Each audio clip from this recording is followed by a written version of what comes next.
한 여인이 궁궐 깊은 곳에서 홀로 눈물을 흘리고 있습니다. 그녀의 이름은 원경왕후 민씨. 조선 제3대 왕, 태종의 아내입니다. 그런데 이상합니다.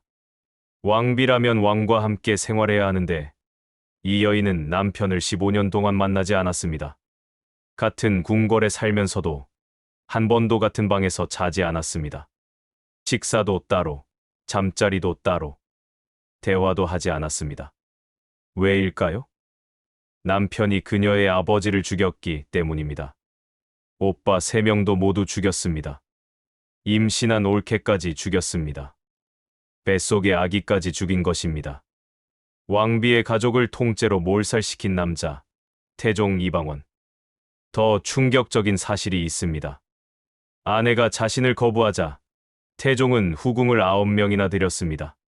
조선시대 왕 중에서 가장 많은 숫자였습니다. 세종대왕도 후궁이 4이었고 성종도 7명이었습니다. 하지만 태종은 9명이었습니다. 이것은 사랑이 아니었습니다. 아내에 대한 복수였습니다. 오늘 이야기는 조선 왕실 최악의 비극입니다. 권력을 위해 가족을 죽이고 사랑을 파괴한 남자의 이야기. 그리고 평생 침묵으로 저항한 여인의 이야기. 지금부터 시작합니다. 1365년 민씨는 명문가의 딸로 태어났습니다. 아버지 민제는 고려 말의 충신이었고 집안은 대대로 학문과 충절로 이름난 가문이었습니다. 민씨 집안은 여말선초 개혁파의 중심이었습니다. 신진사대부로서 고려의 부패를 개혁하려 했던 집안이었죠. 민씨는 총명하고 아름다운 여인으로 자랐습니다.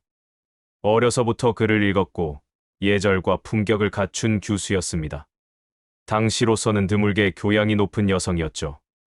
20살이 되던 해 그녀는 이방원과 결혼했습니다. 당시 이방원은 22살의 젊은 선비였습니다.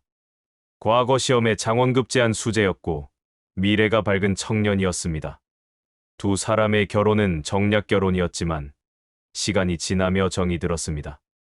이방원은 총명했고 야심도 있었지만 아직은 잔혹하지 않았습니다. 민씨는 첫째 아들 양녕대군을 낳았고 이어서 효령대군, 충녕대군을 낳았습니다. 딸들도 5명이나 낳았습니다. 자식복이 많은 부부였습니다. 남편은 출세가도를 달렸고 시아버지 이성계는 권력을 잡아갔습니다. 민제도 사위와 함께 조선 건국에 참여했습니다. 1392년 이성계가 조선을 세웠을 때 민씨는 왕자비가 되었습니다. 모든 것이 순조로웠습니다.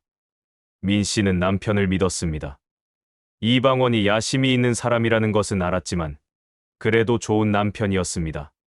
자식들을 아꼈고 장인 민제를 존중했으며 집안을 잘 돌봤습니다. 당시 민씨는 행복했습니다. 남편이 사랑스러웠고 자식들이 건강했으며 시아버지는 왕이 되었으니까요.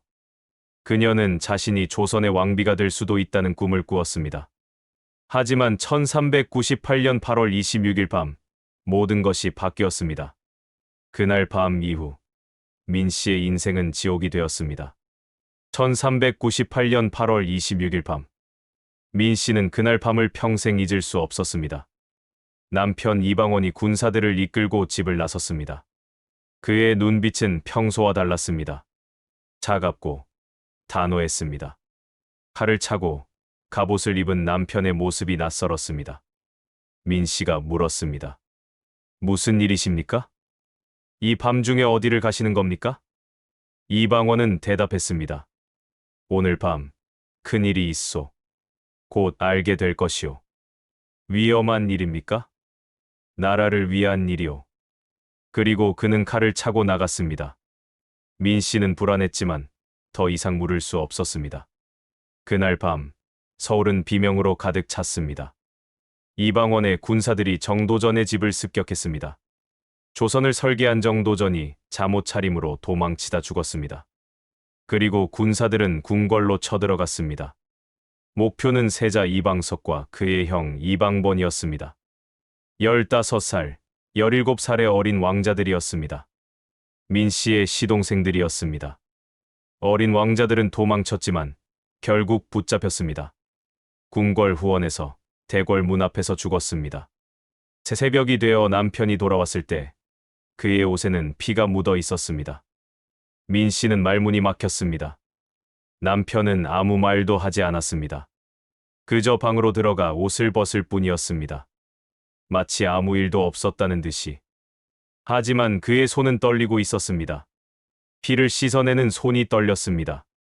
민 씨는 그 순간 깨달았습니다. 남편이 변했다는 것을. 아니, 남편의 진짜 모습을 이제야 본 것입니다. 권력을 위해서라면 형제도 죽일 수 있는 사람. 민 씨의 아버지 민재가 며칠 후 딸을 찾아왔습니다. 그는 깊은 걱정에 잠긴 얼굴이었습니다. 사위가 큰일을 저질렀구나. 형제를 죽이다니. 민재는 딸의 손을 잡았습니다. 이것은 시작에 불과할지도 모른다. 권력의 맛을 본 사람은 멈추지 않는다. 조심해야 한다. 민 씨가 물었습니다. 아버지, 우리 집안은 괜찮겠지요? 민재는 대답하지 않았습니다. 그저 딸을 꼭 안아줄 뿐이었습니다. 그의 예감은 정확했습니다. 민재 자신이 다음 희생자가 될 줄은 몰랐지만 1400년 1월 또다시 피바람이 불었습니다. 이번에는 넷째 형 이방간이 반란을 일으켰습니다. 이방간도 야심이 있는 사람이었습니다. 이방원이 칼로 왕좌에 오를 수 있다면 자신도 할 수 있다고 생각했습니다. 형과 동생이 서울거리에서 칼을 겨눴습니다. 조선 건국 8년 만에 또다시 형제끼리의 전쟁이 벌어진 것입니다. 이틀간의 전투 끝에 이방원이 승리했습니다.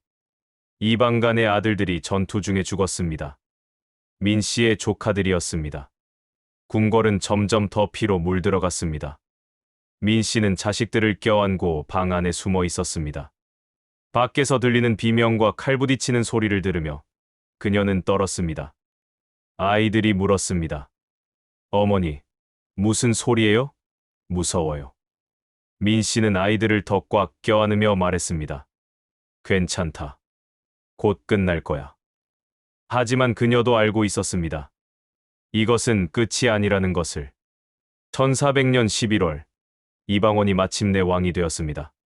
조선 제3대 왕, 태종. 민 씨도 왕비가 되었습니다. 조선의 국모가 된 것입니다.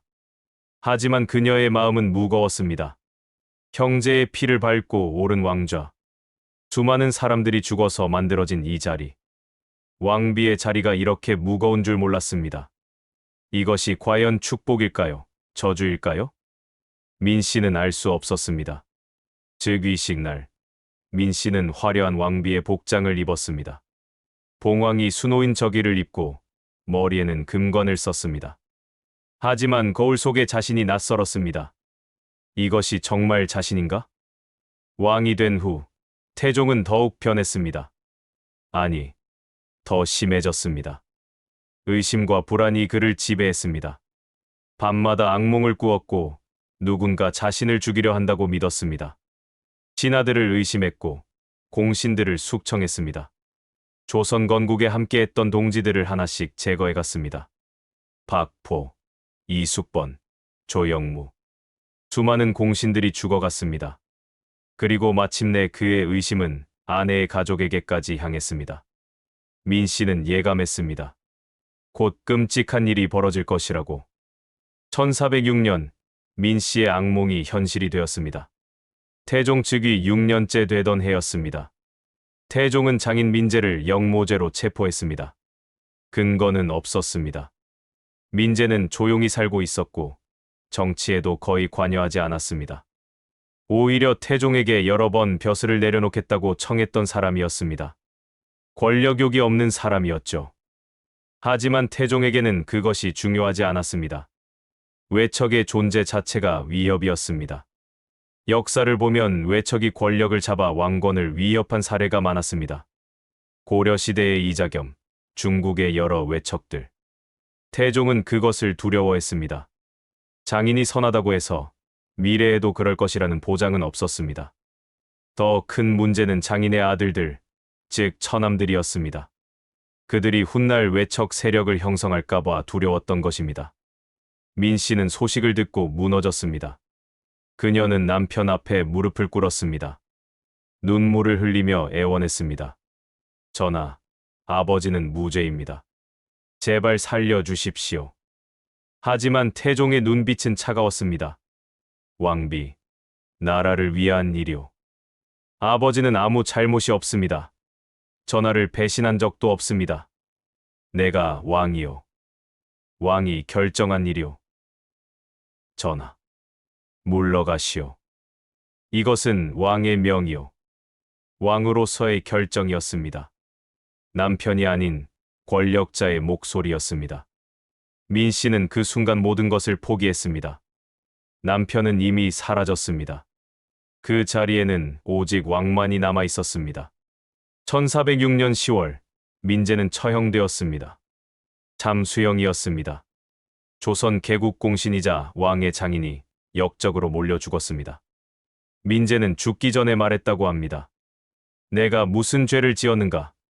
다만 왕의 장인이라는 것이 죄라면 죄이다. 민 씨는 궁궐 안에서 비명을 질렀습니다. 아버지! 하지만 아무도 그녀를 위로할 수 없었습니다. 왕비였지만 동시에 역적의 딸이 되어버렸으니까요. 궁녀들조차 감히 다가오지 못했습니다. 민 씨는 방 안에서 혼자 울었습니다. 며칠 동안 먹지도 자지도 않았습니다. 비극은 여기서 끝나지 않았습니다. 태종은 처남 민무구, 민무질, 민무에도 모두 처형했습니다. 민 씨의 오빠 셋을 한 명도 남기지 않고 죽였습니다. 더 끔찍한 것은 임신한 민무구의 아내까지 죽인 것이었습니다. 진아들이 말했습니다. 전하, 그 부인은 임신 중입니다. 아이가 태어날 때까지만 기다려 주십시오. 하지만 태종은 거절했습니다. 그 아이가 남자라면 어찌하겠는가. 훗날 복수하려 들 것이다. 지금 끊어야 한다. 뱃속의 아기가 남자일까봐, 훗날 복수할까봐 두려워했기 때문입니다. 임신한 여인이 끌려가 처형되었습니다. 두 개의 목숨이 한꺼번에 사라진 것입니다. 민 씨는 모든 것을 잃었습니다. 아버지, 오빠 셋, 옳게, 태어나지도 못한 조카. 민 씨 집안의 남자들이 하루아침에 전멸했습니다. 고려 말부터 충절로 이름났던 명문가가 사라진 것입니다. 그녀는 며칠 동안 방에서 나오지 않았습니다. 먹지도, 자지도, 말하지도 않았습니다. 궁녀들이 걱정했지만 소용없었습니다. 민 씨는 그저 벽을 바라보며 앉아 있을 뿐이었습니다. 눈물도 나오지 않았습니다. 너무 많이 울어서 더 이상 눈물이 나오지 않았습니다. 일주일 후, 민 씨가 방에서 나왔을 때 그녀는 변해 있었습니다. 눈에서 빛이 사라졌습니다. 표정이 얼어붙었습니다. 마치 인형처럼 무표정한 얼굴이었습니다. 그녀는 궁녀에게 말했습니다. 앞으로 전하께서 이곳에 오시더라도 문을 열지 마라. 궁녀가 놀라 물었습니다. 마마, 그러시면 안 됩니다. 전하께서는 왕이십니다. 민 씨가 대답했습니다. 나는 더 이상 그분의 아내가 아니다. 나는 역적의 딸일 뿐이다. 이것이 원경왕후의 복수였습니다. 침묵의 복수, 거부의 복수. 남편을 왕으로는 인정하되 남편으로는 거부하는 것. 이것이 그녀가 선택할 수 있는 유일한 저항이었습니다. 1406년 그날 이후 원경왕후는 남편을 만나지 않았습니다. 태종이 왕비의 처소를 찾아와도 문은 열리지 않았습니다. 왕비, 문을 여시오. 대답이 없었습니다. 내가 왕이요, 명을 거역하는 것이오? 여전히 침묵이었습니다. 태종은 처음에는 화를 냈습니다. 문을 부수려고도 했습니다. 하지만 그럴 수 없었습니다. 왕비를 강제로 끌어낼 수는 없었습니다. 그것은 왕실의 체면을 스스로 무너뜨리는 일이었습니다.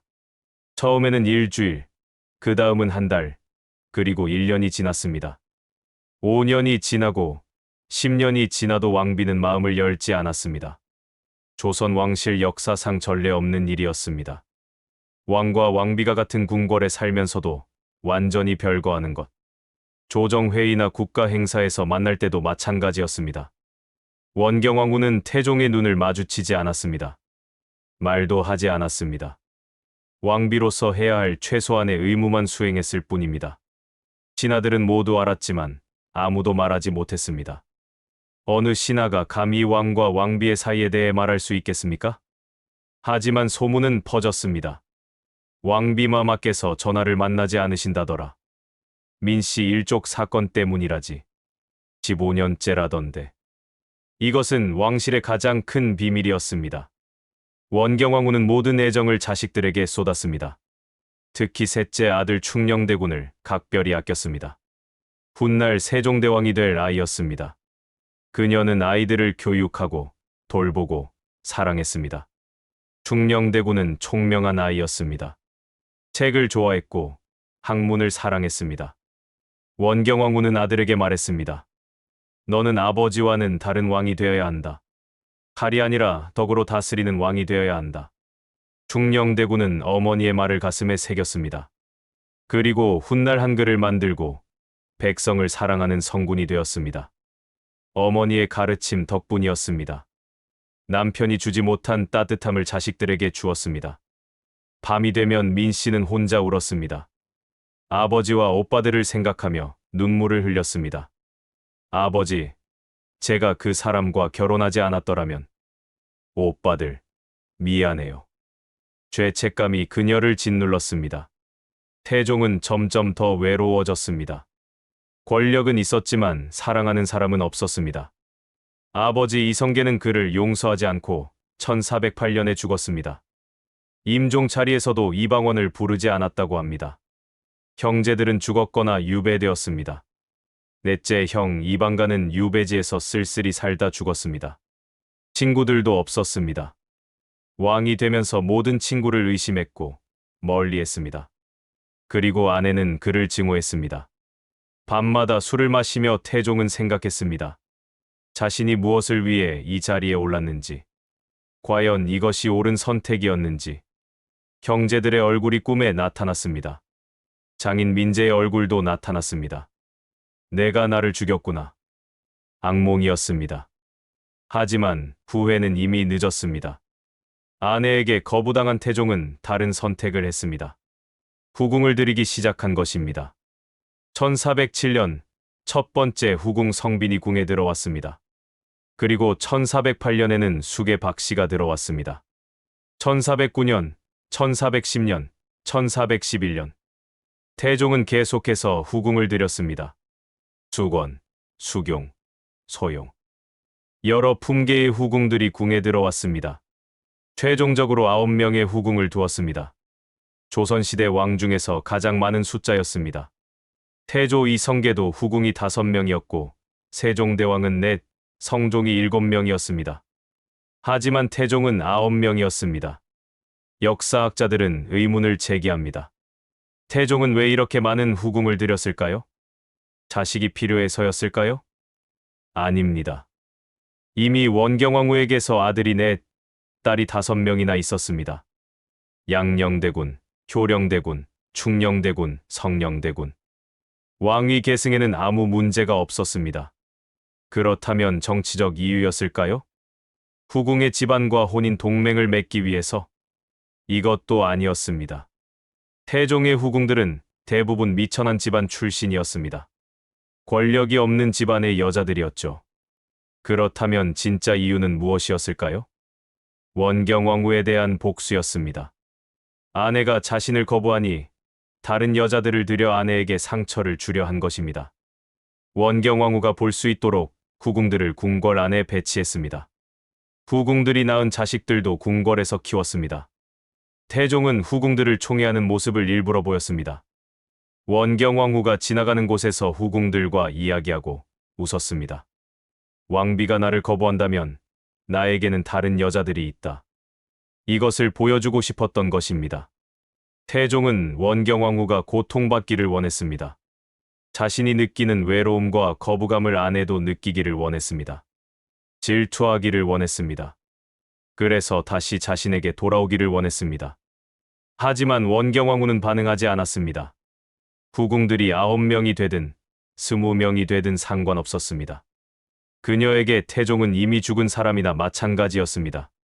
남편이 아니라 같은 공간에 사는 낯선 사람이었습니다. 원경왕후는 후궁들에게 오히려 친절했습니다. 왕비로서의 품격을 잃지 않았습니다. 후궁들이 아이를 낳으면 축하해 주었고 병이 들면 약을 보내주었습니다. 그것이 왕비의 의무였으니까요. 신하들은 원경왕후의 품격에 감탄했습니다. 왕비 마마께서는 정말 대단하시다. 저런 상황에서도 흔들리지 않으시다니. 하지만 그녀의 마음속 깊은 곳에서는 여전히 눈물이 흘렀습니다. 밤이 되면 혼자 방에서 울었습니다. 나는 왕비도 아니고 아내도 아니다. 나는 대체 무엇인가? 태종의 계획은 실패했습니다. 후궁을 아무리 많이 들여도 원경왕후는 돌아오지 않았습니다. 오히려 태종 자신이 더 외로워졌습니다. 후궁들은 왕을 두려워했습니다. 왕을 사랑한 것이 아니라 권력에 끌렸을 뿐입니다. 진정으로 자신을 이해하는 사람은 아무도 없었습니다. 후궁들과 밤을 보낸 후에도 태종은 공허했습니다. 육체는 함께 있어도 마음은 텅 비어 있었습니다. 밤마다 술을 마시며 태종은 깨달았습니다.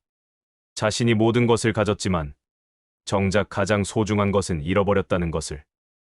민 씨와 함께했던 젊은 시절이 생각났습니다. 아이들이 어렸을 때 함께 웃고 떠들었던 시절. 아내가 자신을 사랑의 눈빛으로 바라보던 시절. 그 모든 것이 사라졌습니다. 그리고 이제는 영원히 돌아올 수 없었습니다. 1418년 태종은 왕위를 아들 충녕대군에게 물려주었습니다. 셋째 아들 세종이 왕이 된 것입니다. 태종은 상왕이 되었지만 여전히 실권을 쥐고 있었습니다. 왕위를 물려준 이유는 여러 가지가 있었습니다. 장남 양녕대군은 방탕했고 왕의 자질이 없었습니다. 차남 효령대군은 불교에 심취해서 정치에 관심이 없었습니다. 하지만 셋째 충녕대군은 달랐습니다. 총명하고 학문을 사랑하며 백성을 생각하는 아들이었습니다. 원경왕후가 정성껏 키운 아들이었습니다. 태종은 아들에게 말했습니다.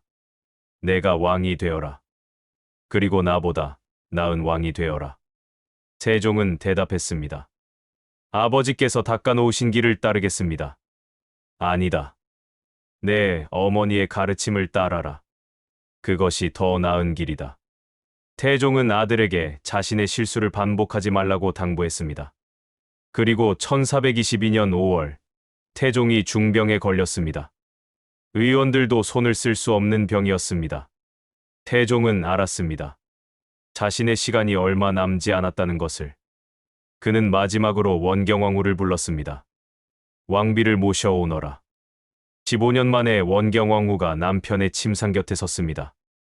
왕비로서의 마지막 의무였습니다. 태종은 아내를 보았습니다. 그녀는 늙어 있었습니다. 주름이 생겼고 머리에는 흰 머리카락이 많았습니다. 하지만 여전히 아름다웠습니다. 그리고 여전히 그 눈빛은 차가웠습니다. 태종이 떨리는 목소리로 말했습니다. 왕비, 미안하오. 원경왕후는 무표정하게 서 있었습니다. 내가 잘못했소. 장인어른을, 처남들을. 전하께서는 왕이셨습니다. 왕은 언제나 옳습니다. 그 말에는 용서가 없었습니다. 차갑고 무정한 말투였습니다. 나도 괴로웠소. 매일 밤 악몽에 시달렸소. 그것은 전하의 일이십니다. 원경왕후의 목소리는 얼음처럼 차갑했습니다. 태종은 아내의 손을 잡으려 했습니다. 하지만 원경왕후는 손을 빼버렸습니다. 마지막 거부였습니다. 왕비, 제발 편히 가십시오, 전하. 이제 모든 것이 끝났습니다. 그것이 원경왕후가 남편에게 한 마지막 말이었습니다. 태종의 눈에서 눈물이 흘렀습니다. 후회의 눈물이었습니다. 너무 늦은 후회였습니다. 1422년 5월 10일, 태종 이방원이 세상을 떠났습니다. 향년 56세였습니다. 그의 손은 허공을 향해 뻗어 있었습니다. 아무것도 잡지 못한 채. 아내의 손도, 용서도, 사랑도 잡지 못한 채. 태종이 죽은 후 원경왕후는 6년을 더 살았습니다.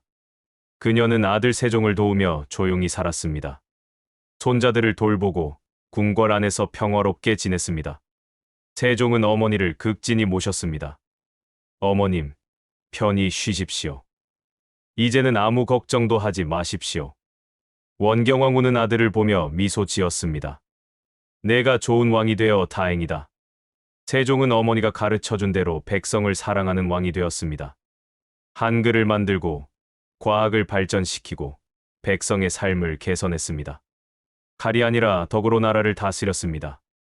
원경왕후는 자랑스러웠습니다. 적어도 아들만큼은 남편과 다른 길을 걸었으니까요. 사람들은 원경왕후에게 물었습니다. 왕비마마, 태종께서 그리우시지 않습니까?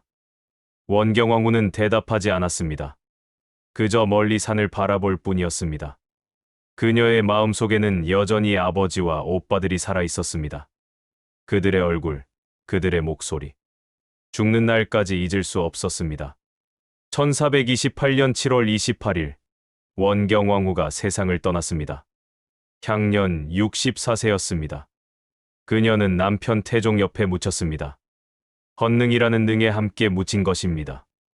살아서는 함께 있지 않았지만 죽어서는 함께 있게 되었습니다. 이것이 운명의 아이러니였습니다. 조선왕조실록에는 이렇게 기록되어 있습니다. 왕비 민씨는 태종의 부인이었으나 말년에는 왕을 가까이 하지 않았다. 그러나 왕비로서의 도리는 다했으니 그 덕이 높았다. 짧은 기록이었지만 그 안에는 긴 이야기가 담겨 있었습니다. 사랑과 배신의 이야기, 권력과 희생의 이야기, 그리고 침묵으로 저항한 한 여인의 이야기. 오늘 우리는 원경왕후와 태종의 이야기를 들었습니다. 600년 전 조선 왕실에서 벌어진 비극입니다. 하지만 이것은 단순히 옛날 이야기가 아닙니다. 권력 앞에서 희생된 한 여인의 이야기.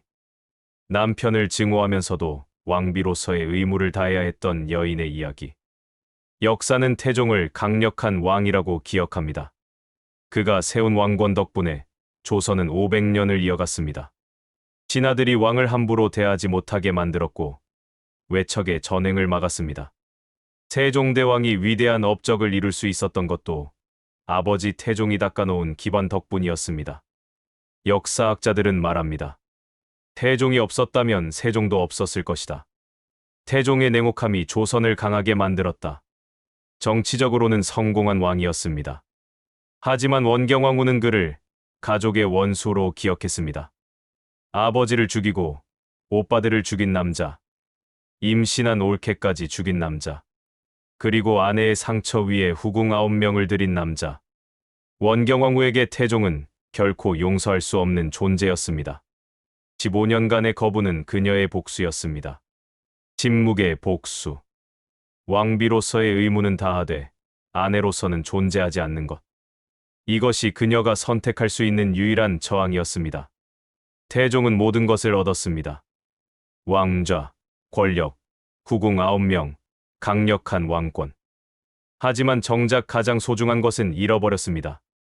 아버지의 사랑, 형제들, 친구들, 그리고 아내의 사랑. 죽을 때 그의 손은 허공을 향해 뻗어 있었습니다. 아무것도 잡지 못한 채. 원경왕후는 모든 것을 잃었습니다. 아버지, 오빠들, 올케. 행복한 결혼 생활. 하지만 그녀는 존엄을 지켰습니다. 끝까지 무릎 꿇지 않았고 침묵으로 저항했습니다. 과연 누가 진짜 승자였을까요? 모든 것을 얻었지만 외로웠던 태종일까요? 모든 것을 잃었지만 존엄을 지킨 원경왕후일까요? 권력은 모든 것을 주는 것 같지만 정작 가장 소중한 것을 앗아갑니다. 사랑, 신뢰, 가족, 평화. 태종은 이 모든 것을 희생하고 왕좌를 얻었습니다. 그리고 평생 악몽에 시달렸습니다. 오늘날에도 마찬가지입니다. 성공을 위해 가족을 희생하는 사람들, 출세를 위해 인간관계를 버리는 사람들, 돈을 위해 양심을 파는 사람들. 그들은 정상에 올라서지만 그곳은 외롭습니다. 태종처럼. 이것이 600년 전 조선 왕실이 우리에게 남긴 교훈입니다. 진정으로 가치 있는 것은 무엇인지, 무엇을 위해 살아야 하는지, 다음 시간에는 또 다른 역사 속 비밀을 찾아뵙겠습니다. 역사는 과거의 이야기지만 오늘을 사는 우리에게 끊임없이 질문을 던집니다. 구독과 좋아요 부탁드립니다. 시청해 주셔서 감사합니다.